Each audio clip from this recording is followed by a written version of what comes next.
시겠습니다. 아멘. 제가 빼뜨린 게 있나요? 죄송합니다. 네. 오늘 그 본문에는 사실은 두 사람의 이야기가 나오는데, 두 사람이 잘 알지 못하던 사람이 환상을 통해서 하나님의 인도함을 받게 됩니다. 인도함을 받게 되고 서로의 환상 가운데 등장하는 그 사람을 만나게 되고, 하나님께서 그 환상을 보여주는 그 사람의 인도함을 따라서 사울이라는 사람이 새로운 하나님의 사도로서 탄생하는 아주 중요한 본문입니다. 그래서 오늘 본문이 이 사울의 인생이 얼마나 중요했으면 그가 간증을 3번이나 하고 기회만 있으면 자기가 만난 예수님을 이야기할 때 오늘 본문을 꼭 이야기하고 있습니다. 그런데 저는 오늘 사울의 이야기보다는 사울이 그렇게 하나님의 사람으로 거듭나고 다시 한번 사명을 갖고 소명을 받은 사람으로 위대한 사도가 되기까지 하나님이 사용하신 한 사람의 이름이 있는데, 그 사람이 아나니아입니다. 그래서 오늘 아나니아 이야기를 좀 하려고 합니다. 성경에는 아나니아가 사도행전에만 3번 나옵니다. 3명의 아나니아가 등장하는데 다 다른 사람입니다. 사도행전 5장에 나오는 아나니아는 아나니아와 삽비라 사건 때 그가 교회에 자기 땅을 팔아서 큰 헌금을 했다가 사람은 속이는데 성공했지만 성령님 속이는데 실패해서 두 부부가 차례대로 비극의 주인공이 되는 일이 있었습니다. 그때 그 사람이 아나니아입니다. 또 한 번의 두 번째 사도행전 오늘 9장에 나오는 아나니아가 사울의 눈을 뜨게 하는 사람이죠. 그가 가서 하나님의 비전을 얘기해주고 눈꺼풀이 비늘이 벗겨지고 또 음식도 먹여서 세례도 주고 새로운 사도로서의 첫 발걸음을 안수해주는 사람이 됩니다. 아나니아 굉장히 중요한 인물입니다. 또 한 명의 아나니아는 그 뒤편에 가면 사도행전 23장에 벨릭스 앞에 바울을 고소하는 대제사장이 나오는데 그 대제사장의 이름이 아나니아입니다. 근데 이 바울이 그 아나니아가 대제사장인 줄 모르고 자기를 고소하고 비난하니까 또 자기를 한 대 때려요. 그러니까 이 바울이 이 아나니아를 저주했어요. 그런데 옆에 있는 사람이 바울의 어깨를 치면서 저 사람 대제사장이라고 그렇게 이야기하니까 바울이 사과를 해요. 내가 당신 대제사장인 걸 몰랐다고. 그가 분명히 잘못한 거 알면서도 그렇게 사과하는 그 주인공이 아나니아 대제사장입니다. 그가 바울을 고소하는 자였습니다. 아나니아가 이렇게 3번에 걸쳐서 등장하는데, 제가 보니까 두 번째 등장하는 이 아나니아가 우리가 꼭 기억해야 할, 그리고 의미 있는 하나님의 그 사역 가운데 쓰임 받는 사람이기 때문에 함께 한번 들여다보기를 원합니다.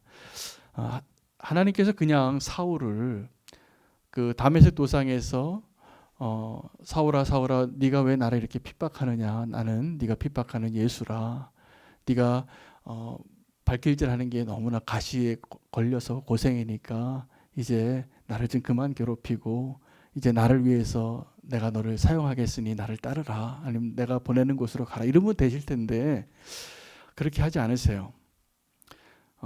사울이 그날 다메섹에서 예수님 만나고 장님이 됩니다.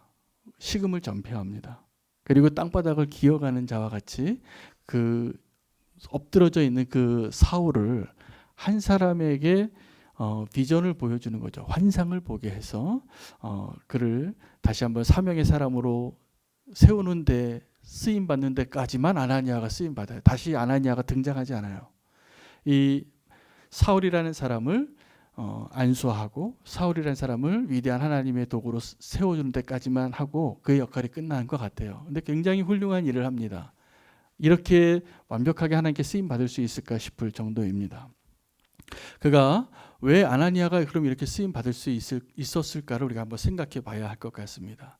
아나니아는 뭐라고 소개하냐면 예수님의 제자라라고 표현해요. 그들 제자 가운데 아나니아라는 사람이 있더라라고 말하고 있습니다. 그러니까 이 아나니아는 예수님의 제자예요. 예수님을 따르던 사람이었고 그때 당시 예수님을 따르는 제자로서의 삶이 여러 가지 제약이 많고 박해가 있었음에도 불구하고 예수님을 따르는 사람이었습니다. 그런데 그 아나니아는 특별히 오늘 본문에 그가 등장해서 하는 말과 그의 행위들을 봐서 그가 어떤 사람인가를 우리가 발견할 수 있냐 하면 그는 믿음의 눈을 가진 사람이었다는 사실입니다. 그래서 심지어는 사울이 보지 못하던 것도 이 아나니아가 볼 수 있었기 때문에 하나님은 아나니아에게 먼저 보여주시고 그리고 사울의 눈을 뜨게 하고 사울에게 그 앞으로 일어날 일까지 그가 어떠한 고난을 받아야 될 것까지도 보여주는 일을 하게 되는 것이죠. 그래서 아나니아가 쓰임받은 이유, 왜 아나니아인가? 그가 예수님의 제자였기 때문이고 그가 믿음의 눈이 열린 사람이었고 또 하나의 이유가 또 있습니다. 그가 나중에 이 환상 중에 하나님과 대화를 해요. 하나님, 그런데 제가 들어보니까 이 사람이 아주 악명이 높은 사람이라고. 이 사람 맞냐고 이렇게 물어봐요. 하나님이 맞다고 그렇게 대답을 해주니까 이 아나니아는 즉시 자기의 생각과 판단과 이 세상의 평판과 모든 것을 다 내려놓고 그를 찾아가서 뭐라고 부르냐면 형제 사울아라고 불러요. 이게 순종의 사람의 특징입니다. 나의 생각과 기준을 내려놓을 줄 아는 사람이 순종하는 사람이에요. 그래서 이 아나니아를 하나님께 쓰신 것 같아요. 그래서 아나니아가 왜 아나니아인가? 이런 사람이기 때문이에요. 오늘 저와 여러분이 아나니아와 같은 역할을 하는 축복의 사람이 되시기를 원합니다. 그래서 사울이 탄생하는 거더라고요. 여러분, 우리는 눈에 보이는 것을 믿을 때가 많습니다. 그래서 눈에 보이고 내가 본 것만 믿고 보지 않은 건 믿을 수 없다. 이렇게 말하는 사람이 많습니다. 도마가 그런 것처럼. 예수님이 부활하셨다고 하는데도 내 눈으로 보지 않으면 믿지 않겠다. 이 도마의 그 합리적인 의심이겠죠. 이 의심에 대해서는 좋은 평가도 있고 좀 아쉬운 평가도 있습니다. 제가 보기에 예수님은 약간 아쉬운 평가를 하신 것이 맞아요. 그러나 인간적인 마음에서는 그가 합리적인 의심을 한 게 맞아요. 내 눈으로 보지 않으면 믿지 않겠다. 근데 그 도마의 한계는 자기의 믿음의 근거가 자기의 시력이에요. 내 눈으로 보는 것에 근거해서 믿고 안 믿고를 결정하겠다는 것이죠. 그런데 우리가 믿는 이 신앙은 우리가 알고 보고 경험하는 많은 것들은 사실은 보이지 않는 것들을 믿는 능력입니다. 자, 그렇다면 또 하나는 우리가 맹목적인 믿음하고는 좀 달라야 합니다. 덮어놓고 믿고 그냥 내가 믿기로 결단했으니까 믿고, 그럼 하나님의 말씀을 잘 들여다보면 우리가 말씀 가운데 하나님을 발견하는 훈련이 되어지면 그렇지 않습니다. 우리가 맹목적으로 믿는 게 절대로 아닙니다. 더 냉철하게 이 역사와 어떤 학문과 어떤 철학도 증명해낼 수 없는 합리적인 이유가 성경에 있습니다. 저는 그런 믿음으로 하나님을 믿습니다. 그렇게 하나님을 고백합니다. 우리가 다 그런 믿음으로 오늘 이 자리에 있다고 저는 믿습니다. 히브리서 11장 1절에 믿음은 바라는 것들의 실상이요 보이지 않는 것들의 증거니라고 말하고 있습니다. 여러분, 우리가 믿음이 뭐냐면 보이지 않는 것을 보는 거예요. 보이지 않는 것을 확실하다고 여기는 거예요. 마술사나 이렇게 상 펴놓고 사람들 속임수하는 이렇게 그런 분들 보면 조금만 연습을 하면 우리 손놀림으로도 사람 눈을 속이는 거는 쉽다는 이야기예요. 우리가 사기꾼들에게 우리 사기를 당하는 이유도 자꾸 내 눈으로 보고 내가 확신하는 것에 자꾸 실패가 있고 실수가 있기 때문에 그런 속는 일이 생기는 것입니다. 이 세상의 것들에 대해서 바울은 요한일서 2장 16절에 분명히 말합니다. 이 세상에 있는 모든 것이라고 이야기해요. 이 세상에 있는 모든 것은 육신의 정욕과 안목의 정욕과 이생의 자랑이니 이런 것들은 다 아버지께로부터 온 것이 아니요 세상으로부터 온 것이라 이 세상도 그 정욕도 지나가되 오직 하나님의 뜻을 행하는 자는 영원히 거하느니라 라고 말하고 있습니다. 우리가 눈에 보이는 것이 진짜인 것 같지만 이 이야기입니다. 우리가 눈에 보이는 것과 실제로 존재하는 것이 달라요. 우리는 눈에 보이는 것이 실제하는 것이라고 믿고 그것이 진리라고 믿고 그것이 사실이라고 믿지만 사실은 우리 눈에 보이는 것이 마치 안개와 같은 것이 많은 것입니다. 여러분, 안개가 있죠. 안개가 있지만 우리 눈에 보이다가 몇 분도 안 돼서 사라질 수 있는 게 안개잖아요. 근데 우리가 내 눈에 보인다고 내 눈에 보여서 중요하다고 생각하고 그것을 의지하고 싶고 그것을 소유하고 싶고 그것을 신뢰하고 싶은 많은 것들이 이 세상에 있는 많은 것들이 육신의 정욕, 안목의 정욕, 이생의 자랑의 이 모든 것들, 이 세상에서 있는 모든 것들이 하나님께로부터 온 것이 아니라 잠깐 있다 없어질 것이라는 거예요. 우리가 정말 믿음의 눈으로 봐야 할 것은 보이지 않는 하나님에 대한 우리 믿음의 눈이 열리는 것이 축복이라는 것이죠. 여러분, 눈에 보이는 것은 이렇습니다. 요즘 저는 우리 자녀를 이제 유치원 보낼 나이는 다 지났는데 유치원에서도 아이들이 예쁜 선생님을 좋아한대요. 그래서 선생님들이 그 미모와 상관없이 화장을 진하게 해요. 아이들 눈에는 그 화장이 진해야지 예쁜 선생님이에요. 그럼 선생님을 따라다니는 거예요.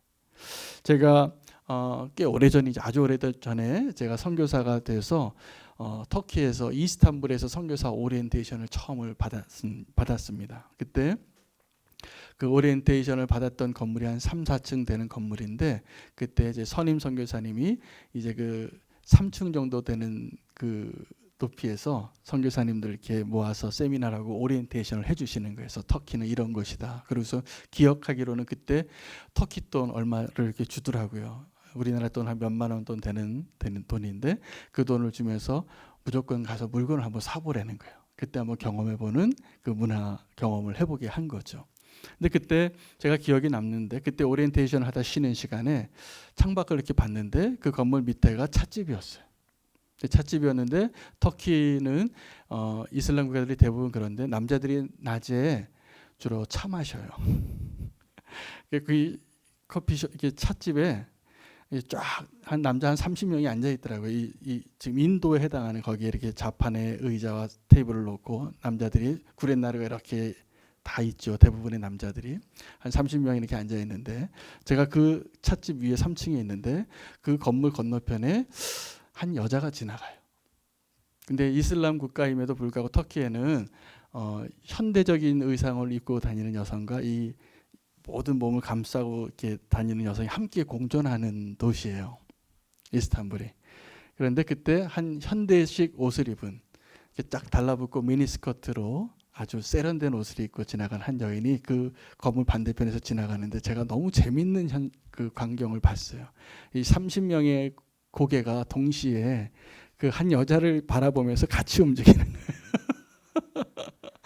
너무 재밌더라고요. 제가 위에서 바라보는데 어떻게 이렇게 한 5분 정도 되는 그 시간을 이 똑같은 남자의 고개가 이렇게 30명이 이렇게 다 똑같이 쳐다보는 거예요, 한 여자를. 웃긴 장면이지만 우리가 이 세상에 있는 것을 바라보고 따라갈 때 하나님 보시기에 위에서 이런 모습이지 않을까 싶어요. 웃긴다 정말 너희, 이렇게 생각하실 것 같아요. 저도 남자니까 제가 이해가 가요. 남자들은 이 눈이 그냥 따라가는 것 같아요. 이렇게 자기가 의지를 갖고 있지 않는 이상 이렇게 따라가는 거죠. 그런데 정말 웃기는 장면이죠. 웃기는 장면이죠. 이 세상에 있는 것들을 그렇게 따라가는 것이 조금만 위에서 그 사람들 내가 보고 있는 줄 몰랐을 거예요.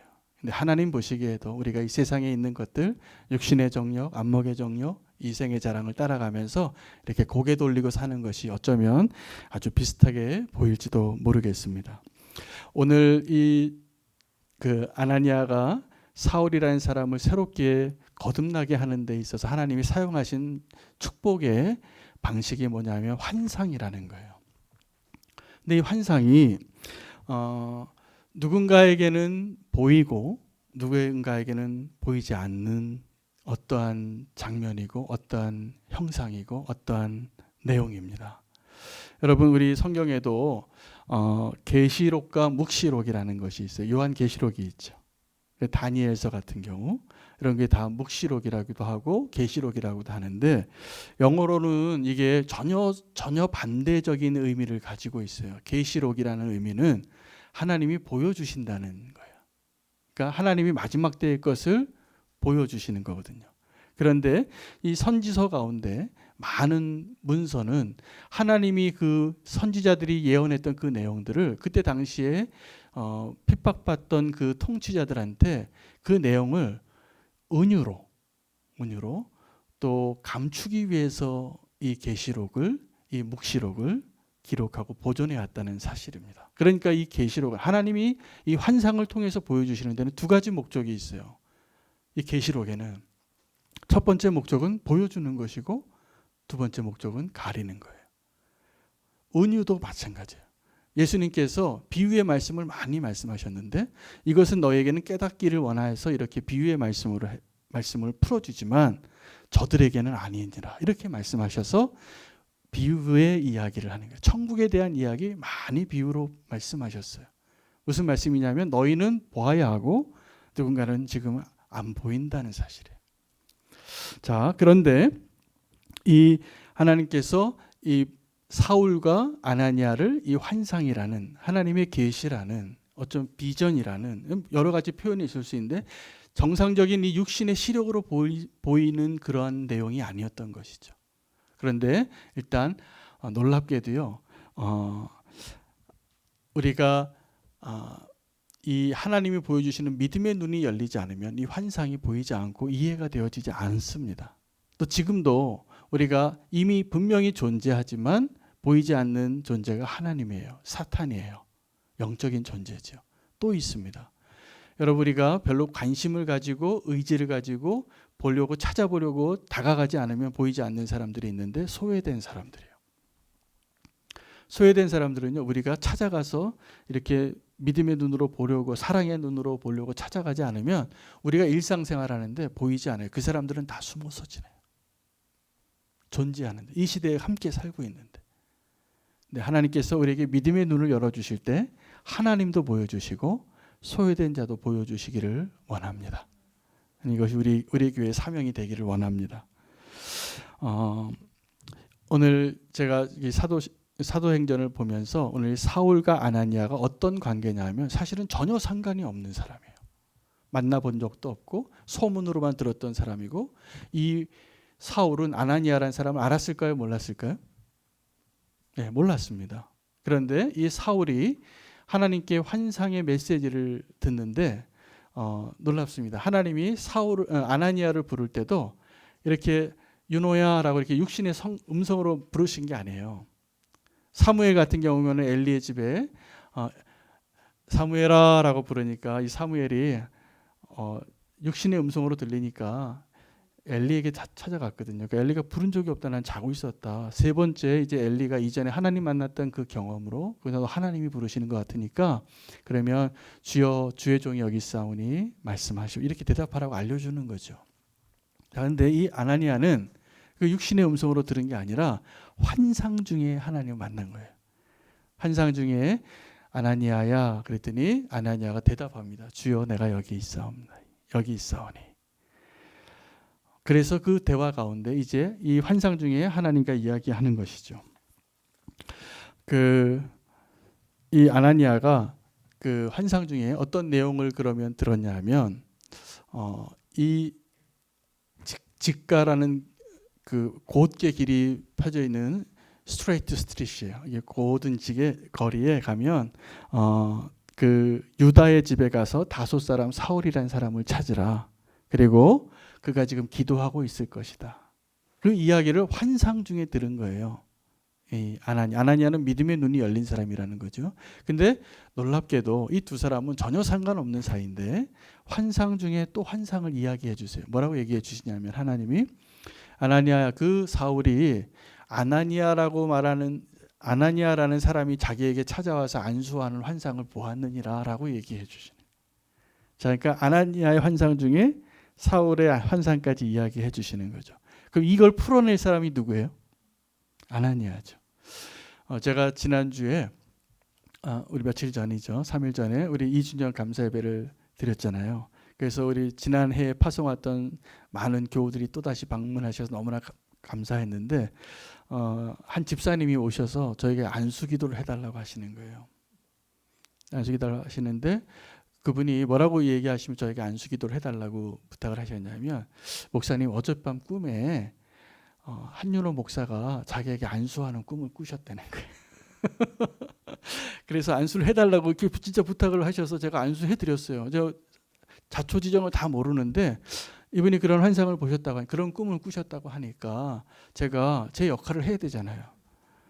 그래서 제가 축복의 메시지로 그분을 정말 축복하고 너무나 오랜만에 뵈서 감사하기도 하고 건강을 위해서 또 믿음의 그 삶을 위해서 굉장히 훌륭하신 성도님이셨는데 축복하는 말씀으로 이렇게 안수 기도를 해드렸어요. 왜냐? 저는 그분의 꿈에 나타난 하나님의 음성에 제가 제 역할을 하고 싶었어요. 제가 보니까 오늘 이 사울이 그 아나니아라는 사람이 자기에게 안수해주는 환상을 보았기 때문에 나중에 이 아나니아가요, 이 사울에게 와서 사울에 대한 사명을 주는 거예요. 그러니까 이 아나니아가 질문하니까 아니다. 이 사람이 맞습니까? 이 사람 내가 소문을 들어보니까 예루살렘에서 제자들을 엄청 잡아가던 아주 나쁜 사람, 우리의 원수예요. 그렇게 얘기하니까 아니다. 그는 내가 택한 그릇인데 이방인들과 왕들과 또 이스라엘 백성을 위하여 택한 나의 그릇이다라고 이 아나니아를 설득해요, 하나님이. 그리고 그것뿐만이 아니에요. 그가 이제 이 아나니아를 통해서 하나님이 말씀하시는 것이 분명하다면 이 아나니아가 뭐라고 찾아가냐면 네가 길거리에서 만났던 예수라는 사람이 보낸 사람이다 나는. 그 내 이름이 아나니아다. 자, 그러면 사울의 입장에서 사울이 기도하는 중에 기도하는 게 우리가 믿음의 눈을 뜨는 자리입니다. 우리 여러분 기도할 때 눈 감으시잖아요.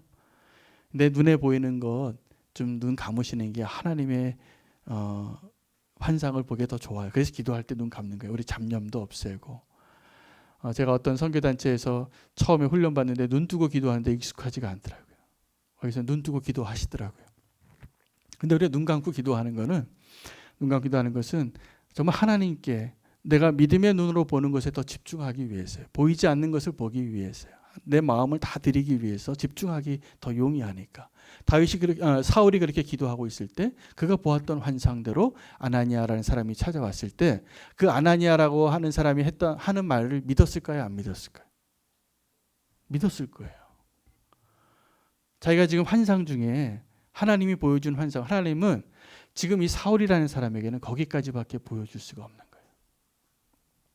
더 많은 이야기를 해주고 싶은데 사울아 너는 내가 너를 이방인과 임금들과 이 이스라엘 백성을 위하여 택한 나의 그릇이다라는 것을 이야기하고 네가 나의 이름을 위해서 얼마나 많은 고난을 받을 것에 대해서 이야기해 주고 싶으신데 사울의 믿음의 눈은 거기까지 뜨이지 않은 거예요. 그래서 아나니아라는 믿음의 눈이 열린 사람을 사용하시는 겁니다. 그래서 아나니아가 그 얘기를 했을 때 제가 이 상황들을 이렇게 다 묵상하다가 이렇게 말하는 아나니아, 내가 환상 중에 하나님이 보여주셨던 그 사람이 하는 말을 믿겠다. 믿을 수밖에 없겠다. 이런 생각이 들지 않습니까? 사울은 그렇게 믿은 거예요. 여러분, 우리가 하나님께서 이 사도행전에는 성령의 역사가 얼마나 놀라우냐 하면 지금 이 사울과 아나니아가 서로 상관이 없는 거리가 많은 사람인데 이 환상을 통해서 하나님이 두 사람에게 각자 다른 메시지를 주고 서로 확인하게 해주고 그것을 통해서 하나님의 메시지를 듣게 하고 보게 하는 일들을 하는데 그 다음 장에 보면 베드로와 고넬료에게 똑같은 일을 하세요.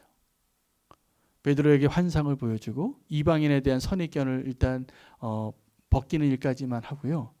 그리고 고넬료라는 사람을 사용하시는 거예요. 그래서 고넬료라는 사람이 사람을 보내서 베드로를 부르고 그리고 그 베드로가 고넬료에게 복음을 전해서 그가 예수님을 영접하는 것을 보고 하나님의 계획은 고넬료가 아니라 베드로가 너무나 유대교적인 문화에 갇혀 있는 사람이니까 이걸 깨트리기 위해서 누굴 쓰시냐면 고넬료라는 아주 의로운 백부장을 사용하는 거예요. 이방인을. 여러분 우리 지위나 신앙의 경험이나 연수나 상관없이 하나님께서 우리를 이렇게 하나님의 영으로 환상으로 맺어주는 그 사람을 우리 공동체 안에서 맺어주시기를 저는 축복합니다. 이게 사실은 하나님께서 우리를 어떻게 부르시는가에 대해서 확인하는 길이에요. 지난주에도 어떤 성도님이 저에게 인생에 굉장히 중요한 결정을 상의하기 위해서 저를 찾아오셨더라고요. 그래서 제가 기도하면서 좀 마음에 그 부담이 될 만한, 격려가 되지 않을 만한 이야기도 좀 해드리고, 또 제가 보기에 또 격려가 될 만한 말씀도 해드리고 기도하게 됐어요.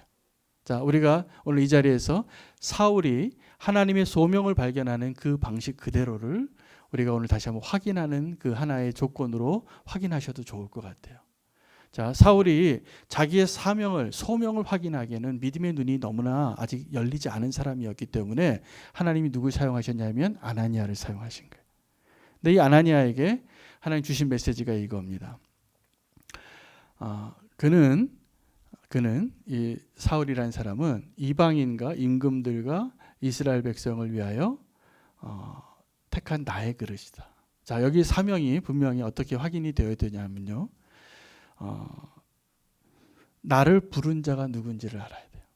자, 이제 우리가 어떤 인생의 중요한 결정, 하나님의 소명을 확인하고 싶으시면 이거부터 확인하세요. 이거 지금 내가 원하는 걸까? 아니면 하나님이 나를 그렇게 부르신 걸까?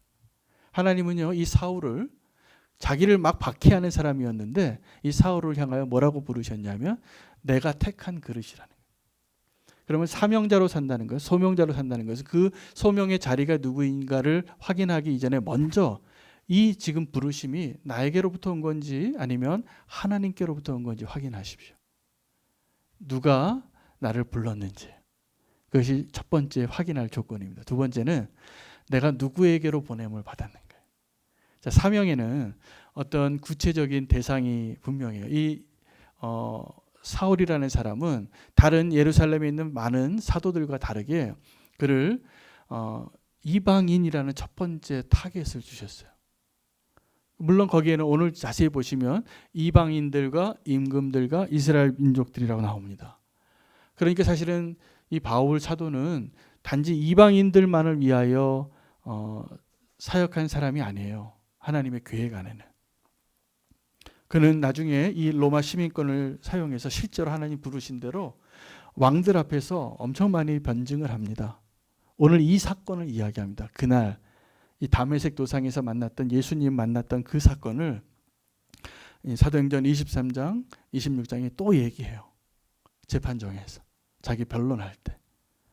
내가 만약에 하나님의 부르심을 지금 확인한다면 내가 지금 섬길 대상이 분명한가? 내가 누구에게로 지금 부름을 받았는가를 확인해 보시기 바랍니다.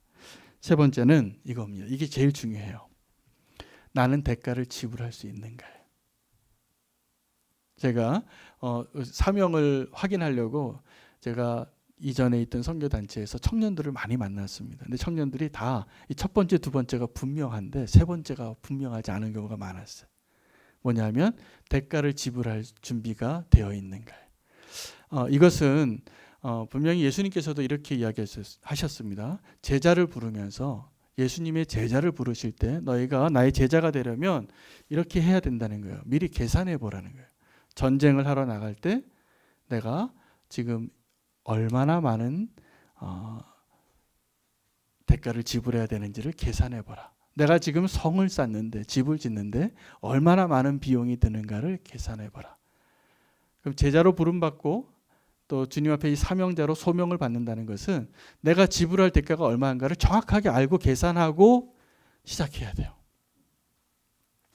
그렇지 않으면 그 길을 못 가기 때문에 그래요. 그렇지 않으면 그 길을 가다 포기할 것이기 때문에 그래요. 그래서 오늘 이 사울을 부르실 때 하나님께서 아나니아를 통해서 그가 누가 부른 자인지, 그가 누구에게 보냄을 받았는지, 또 어떠한 대가를 지불해야 되는지를 정확하게 언급해 주시는 거예요.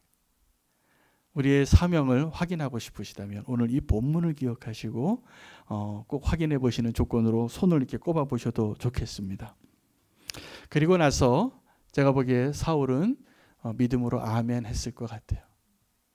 그리고 그의 눈꺼풀이 비늘이 벗겨졌다라고 이렇게 기록이 되어지고 성령이 충만함을 받습니다. 음식을 먹고 강건하여지고 새 사람이 되어서 아나니아가 그에게 세례를 줘요. 세례를 주는 거예요. 그래서 이 아나니아는 이 사울이라는 위대한 사도가 탄생하는 데 있어서 하나님의 놀라운 축복의 도구로 쓰임받고 역사 속에서 사라졌어요. 오늘 이 이 아나니아 이야기는 물론 그가 하나님의 나라에 귀하게 쓰임 받았을 거라고 믿는데 누가가 기록한 이 기록에는 더 이상 등장하지 않아요. 우리가 그 아나니아와 같은 믿음의 사람, 순종의 사람, 예수 그리스도의 제자가 되어서 내 옆에 누군가를 우리가 보기에는 저 사람은 교회를 핍박하는 자 같고 도저히 하나님이 쓰시기에는 도저히 상상이 되지 않는 그 사람조차도 하나님께서 계획하시면 분명히 그 사람을 이렇게 분명히 부르시고 사용하실 것을 믿으시기를 축복합니다. 믿음의 눈을 열어주실 때가 있습니다. 근데 사울이라는 사람의 인생의 경우에는 그가 믿음의 눈을 뜨기 전에 하나님께서 육신의 눈을 못 보게 하셨어요. 근데 이제 우리가 믿음의 눈을 뜨고 나서 우리는 이제는 어떻게 살아야 되냐면 한눈 팔면 안 됩니다.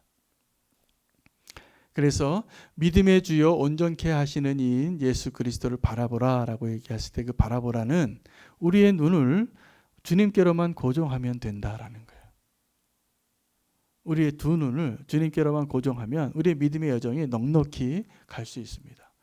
꽤 오래전 이야기인데 저와 함께 일하던 한 간사님이 자기 승용차를 타고 가다가 큰 사고를 냈어요. 논두렁에 차가 완전히 곤두박질을 해서 거의 폐차 수준으로 차를 수리해야 될 정도가 됐는데 어쩌다가 이렇게 큰 사고가 났냐라고 물어봤더니 그 대답을 듣고 제가 더 황당했어요. 왜 그랬냐면요. 운전하고 가다가 여기 앞에 백밀러 유리창 앞에 파리 한 마리가 있더래요. 근데 그 파리 한 마리 잡으려고 신경을 거기에 썼다가 핸들을 꽉 꺾은 거예요. 그래서 파리 한 마리 잡으려고 이 차 하나 버렸어요. 이렇게 곤두박질을 생명의 위협까지 사고가 나서 그럴 뻔했는데 그게 다치진 않았는데 차 하나 다 버렸어요. 여러분 우리가 사실은 운전할 때도 딴짓하면 안 되는데 요즘도 교통사고 날 때 가장 많은 퍼센테이지가 그 핸드폰 하는 거예요. 우리가 믿음의 여정을 갈 때도 자꾸 이 세상의 것을 곁눈질하다가 보니까 하나님이 보여주시고자 하는 그 길들을 구름 기둥과 불 기둥이 보이는 것이 아니라 자꾸 풍경이 보이는 겁니다. 파리가 보이고 나 저 파리 잡아야지. 그러다가 차가 위험해지기도 합니다. 저는 오늘 이 아나니아의 그 사명, 아나니아가 했던 그 역할을 통해서 제가 목회를 한다는 것이 무엇인가를 발견했어요. 저는 목회를 하는 것이 우리 성도님들과 함께 말씀도 나누고 목양을 하면서 제가 섬기면서 제가 해야 할 하나는 믿음의 눈을 열어 드리게 하는 겁니다. 말씀으로 모든 것, 기도로 모든 걸 통해서. 그래서 이 땅에 내 눈으로 보이지 않는 하나님이 계시고 하나님이 약속하신 것이 실제하고 그것을 향하여 함께 나아갈 수 있도록 함께 바라보게 하는 일들을 감당하기 위해서 저를 오늘 이 자리에 세웠다고 저는 믿습니다. 함께 예수 그리스도를 바라보기를 원하십니까? 근데 때로는 우리 가운데 그 믿음의 시력이 어떤 분은 믿음의 눈이 더 분명하게 보여서 천국이 분명하게 보이고 부활이 분명하고 천국이 분명하시 그 십자가 분명하게 보이는 분이 계시고 어떤 분들은 그렇지 않을 때가 있습니다. 여러분 그 엘리사 선지자 이야기 가운데 아람 군대가 엘리사를 잡으러 옵니다.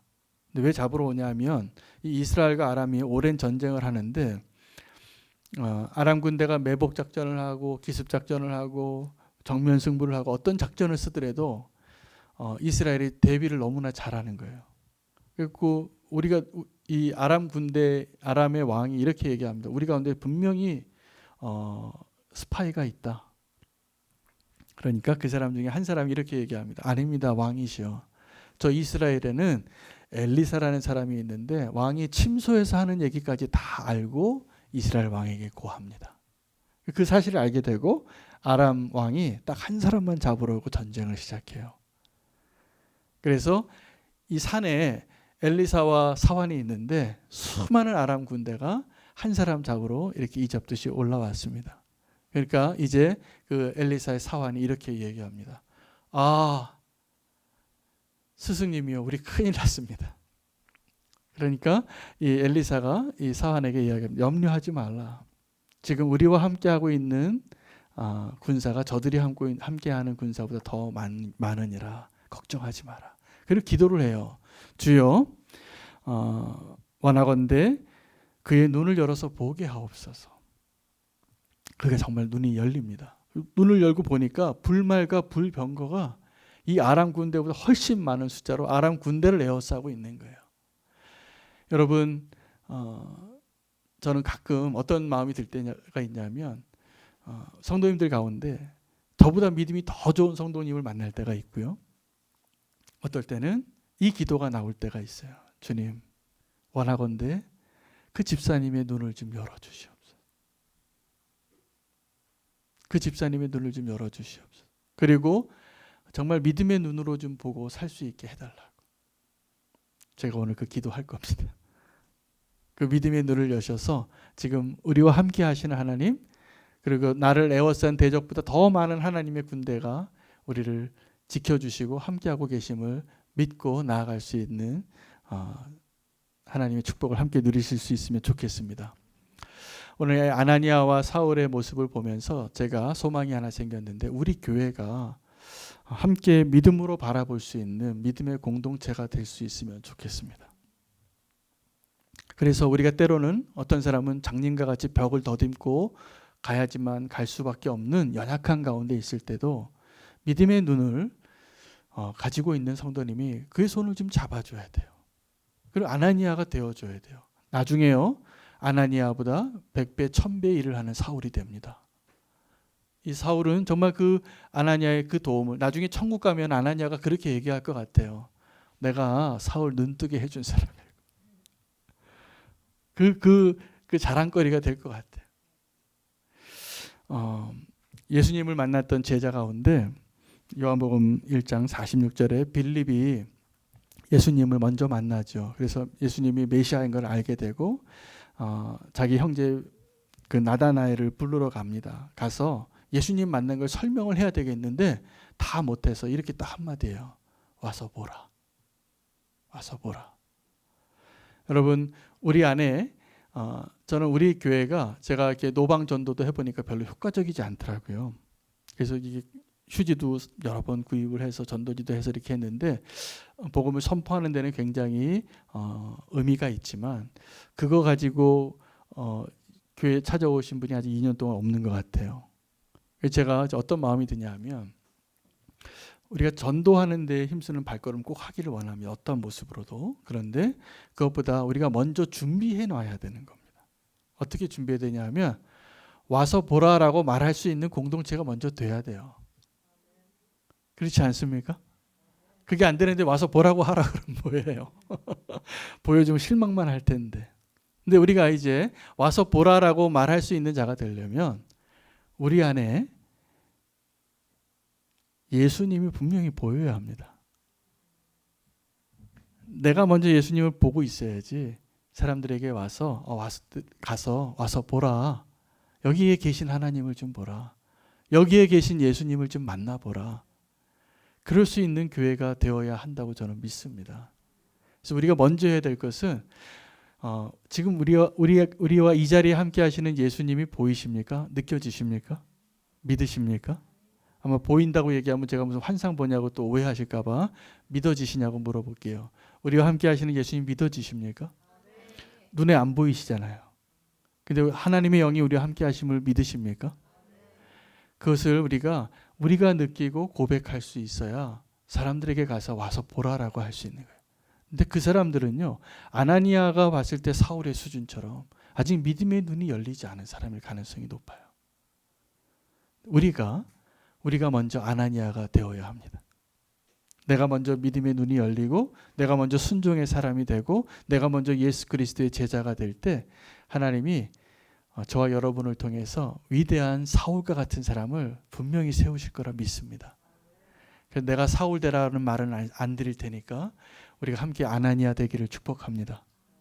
내 믿음의 눈이 열려서 누군가에게 와서 보라라고 하나님의 소명을, 사명을 보여줄 수 있고 말해줄 수 있고 그렇게 연결되어 줄 수 있는 믿음의 공동체가 되기를 소망합니다. 이제 우리가 함께 해야 할 일은 그것을 위해서 함께 예수 그리스도를 바라보는 겁니다. 네, 그것을 위해서 우리가 함께 기도도 하고 함께 공동체 안에서 나누기도 하고 예수 동행 일기도 좀 같이 쓰시기를 원하고 우리의 고백들이 그런 고백들이 더 풍성해지기를 축복합니다. 그게 되어야 와서 보라라고 말할 수 있는 것입니다.